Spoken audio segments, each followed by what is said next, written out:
Here's my little piece about playing the wolves in the recent session of the playtest for the Ottoman project for Lamentations of the Flame Princess. We had We had 6 player characters, and they were in a situation where they were subject in the grip of a divination spell, which in this particular construction is a very powerful spell and sets up all kinds of new opportunities and problems for the characters. In this case, it included the attack of 6 beasts and that were targeting a particular player character. So they knew who that was. They knew that 6 beasts were coming. At the moment, they were in an enclosed area, very much a reading room library kind of area. And it was in a circular structure, and the enclosure was a quarter of the circular space. So kind of like a right angle pie wedge. And the central staircase, ran down the middle. So the point of the 2 straight edges were at the staircase, and it was pretty big, so that 6 people, were reasonably able to get around without elbowing each other. A lot of books and shelves, and some tables and chairs scattered about. So, not really a combat zone. You'd have to kick some chairs out of the way and stuff like that. Well, I had 6 beasts. Does it have to make sense? No, it's prophecy. So here they come. And they are 6 wolves, I decided, thinking about a variety of setting things. And the way I did this is first to look at how initiative works. And there are different options in the game, and the options that we were using were for the player characters' individual rolls. Everybody had rolled their d6, and so we had their numbers. I'm going to go from highest to lowest. And then you do the same for the foes, and as in many of these games, again, you have the option as to whether it's a single roll, so the horde of them basically all strike at once every round, or to roll individually, which is usually a recipe for madness. So in this case, I decided that I would, or as I often do actually, I sort of categorize sets of foes and roll separately for different sets. So if there's goblins and ogres, well, the ogres, get this roll and the goblins get that roll, or something like that. In this case, I was thinking about the wolves' attack, and I was thinking about the physical space that they were coming down, a staircase that really was suitable comfortably for one person to walk on, and that they were fighting as a pack, attacking as a pack, a hunting pack. And I had them come in waves of 3, so 2 waves. And that basically meant, first round, the first wave has entered, basically, as the initiative has started. So first round would include their attack, and the action of the second round would be to enter the room. So I rolled separately for each of the 2 sets of 3. So at this point, I have 6 player characters positions in the lineup. We were missing 1 player, so 5. And then we had the 2 other numbers for the wolves activity. Now, which wolf would be which? In this game, classically, for D&D derived games, they're described in hit dice, and so that means for each creature you roll that number of hit dice to find out how many hit points it has. And they're D8 in this case. So these were just 1 hit dice creatures, so I rolled a D8 for each of them. Now here's how I did it. I wrote them down vertically.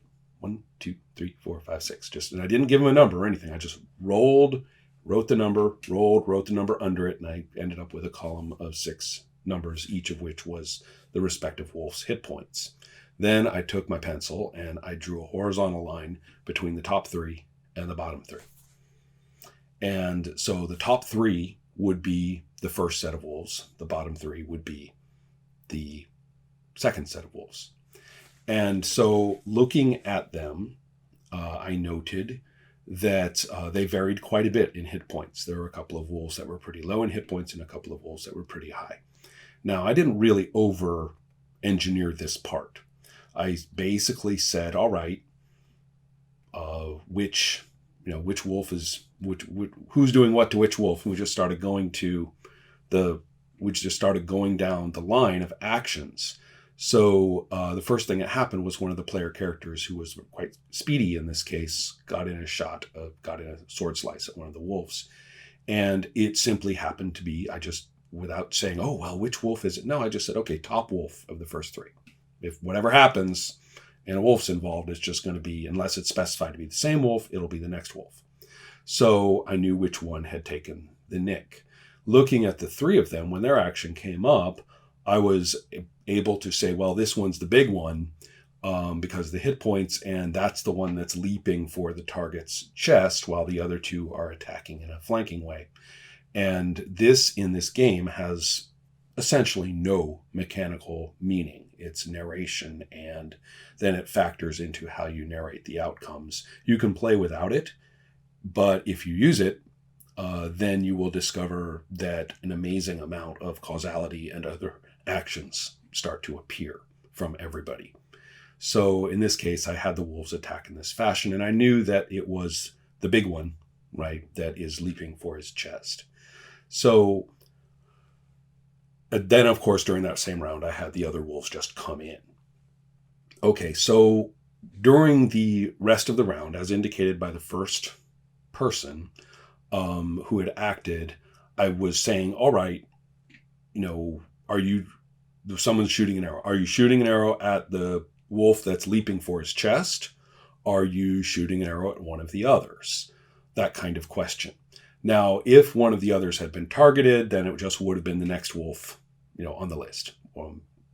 Or somebody could say the one that got sword sliced. And I would say, all right, well, then that's the one that you're targeting. And effectively, therefore, I can always say after this first round, oh, that's the wolf that did this. And that's how I narrated. And then in their next actions would say, well, the wolf that did that does this. The wolf that did that does this.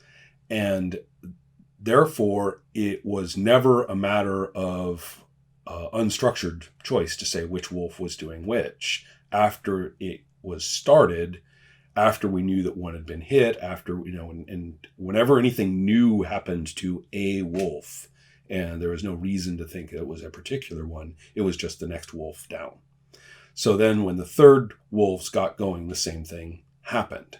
So I didn't roll randomly to see which wolf was hit. I just said, okay, next in line, right, on my little list. Because my little list of hit points doesn't mean anything. It's not the same as initiative or anything. It's just a row of numbers, and I'm assigning it, meaning simply saying, well, the next wolf that somebody takes a slice at in this group of three, and they don't really care which wolf it is, then it's this next wolf right here.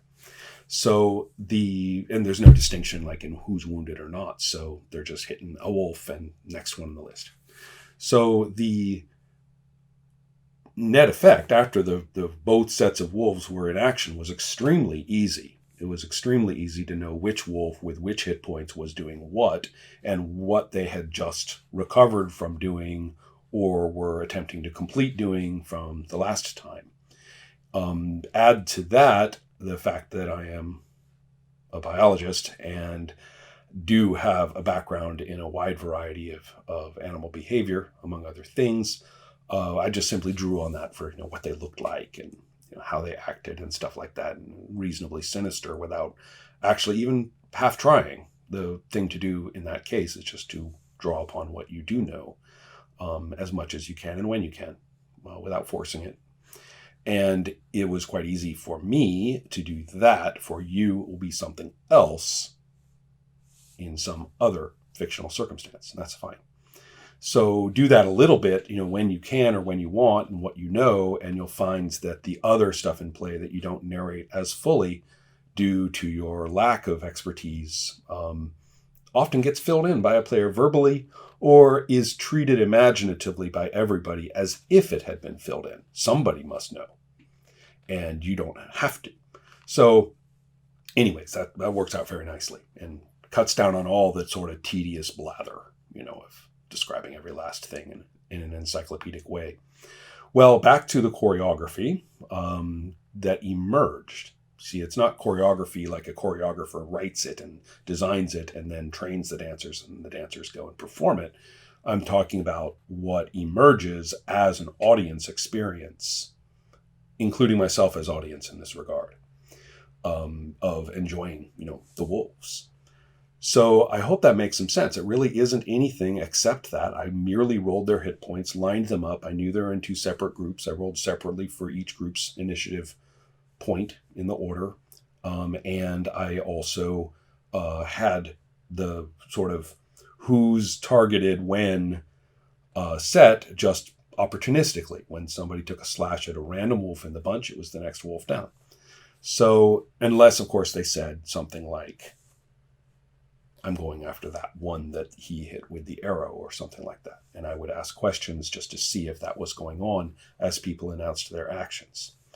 This led to a couple of very interesting things. The wolf that leaped at the character Elias' chest happens to be the first taken, through the head with the dropping its hit points fully. It did have the most hit points of that particular set of wolves, but it wasn't maxed at 8.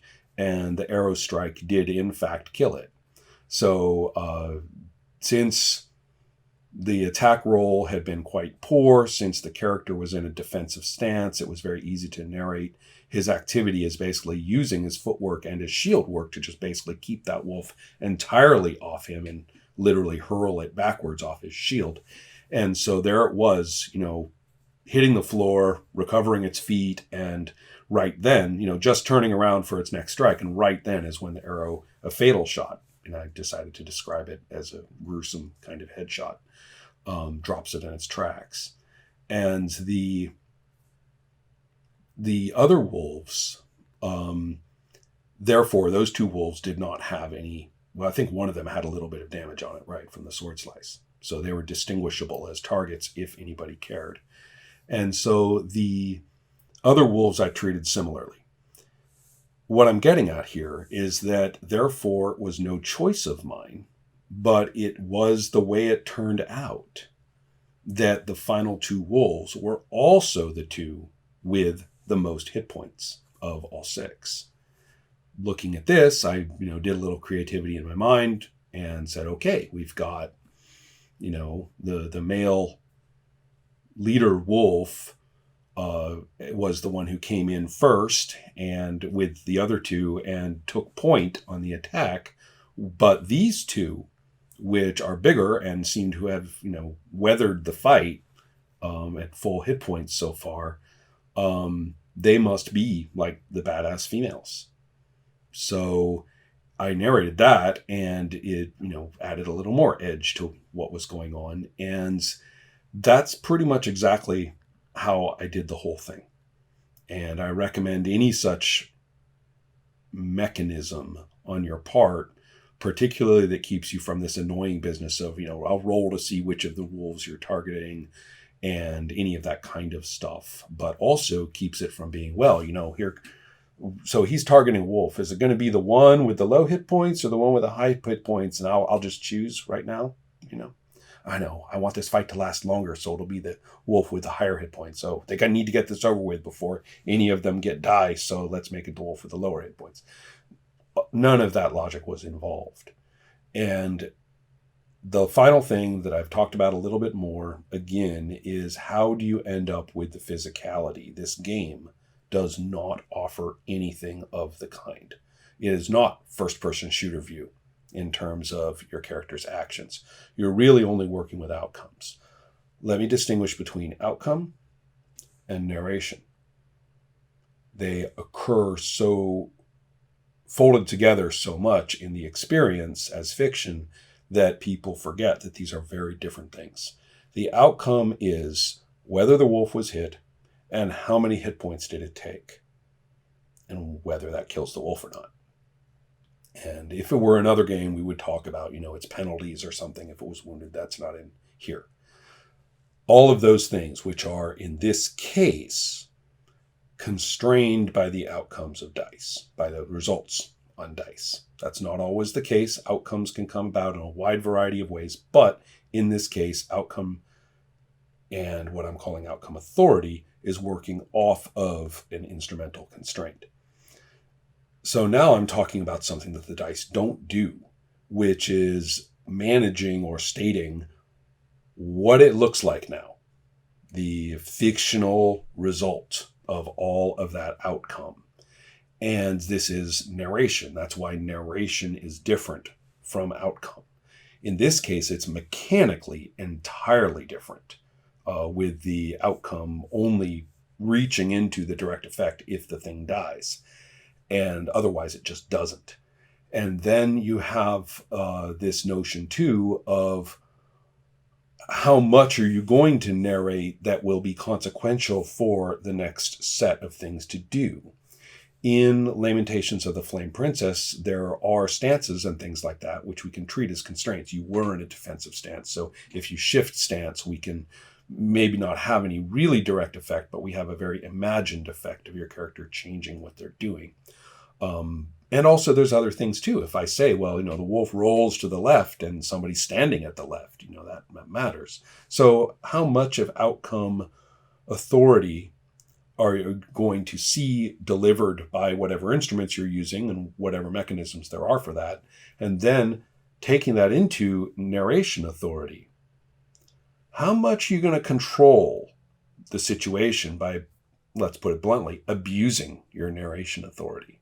Oh, the scroll rolls directly to your feet. What a coinkydink. I need to pick up that scroll. Glad the bad guy dropped it when he took that damage. Really, thanks a lot. So that's the kind of thing I was trying to avoid, is this overuse of narration. In this game, the attack roll is relatively unconstructed visually, and so therefore it's good to save its details once you've seen the outcome. So the narration tends to reach back a little bit to before the roll, and that's fine. But knowing that made the resulting movements, positions of any of these, that's 11 characters that we're managing there, and it was absolutely painless. So take care. I hope this was helpful.